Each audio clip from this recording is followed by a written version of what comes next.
আবারও ভিনিসিয়াসের জাদুতে মুগ্ধ পুরো ফুটবল বিশ্ব। স্কটল্যান্ডের বিপক্ষে ম্যাচের শুরু থেকেই আগুন ছড়াতে শুরু করেন ব্রাজিলের এই সুপারস্টার। ম্যাচের মাত্র 6 মিনিটেই দেখা গেল ভিনিসিয়াসের অসাধারণ দক্ষতা। ডিবক্সের ভেতরে বল পেয়ে দুর্দান্ত কৌশলে গোলরক্ষককে কাটিয়ে ঠান্ডা মাথায় বল জালে জড়িয়ে দেন তিনি। শুরুতেই এমন নিখুঁত ফিনিশিং দেখে উল্লাসে ফেটে পড়ে ব্রাজিলিয়ান সমর্থকেরা।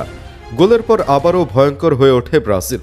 একের পর এক আক্রমণে স্কটল্যান্ডের রক্ষণভাগকে চাপে রাখে সেলেসাওরা, আর সেই আক্রমণের নেতৃত্বে ছিলেন ভিনিসিয়াস জুনিয়র। ম্যাচের 22 মিনিটে আবারও বল জালে পাঠান তিনি। পুরো স্টেডিয়াম যখন দ্বিতীয় গোলের উল্লাসে মেতে উঠেছে, তখন অফসাইডের কারণে গোলটি বাতিল হয়ে যায়। তবে গোল বাতিল হলেও তার দুর্দান্ত মুভমেন্ট এবং আক্রমণাত্মক ফুটবল সবাইকে মুগ্ধ করেছে।